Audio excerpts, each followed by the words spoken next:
Noong bata pa ako, may kaibigan akong hindi nagsasalita, pero palaging nandyan. Sa bawat tawa ko, kasama ko siya. Sa bawat lungkot ko, siya ang pahinga ko. Pero isang araw, bigla na lang siyang nawala.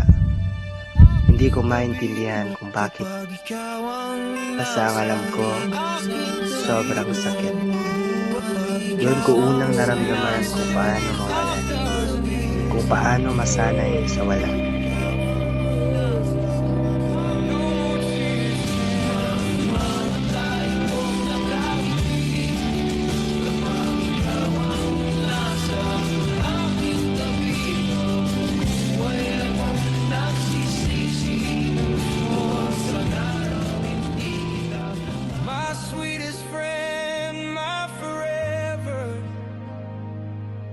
Lumipas ang maraming taon, tumanda ako, pero may bahagi sa akin na naiwan sa araw na yan.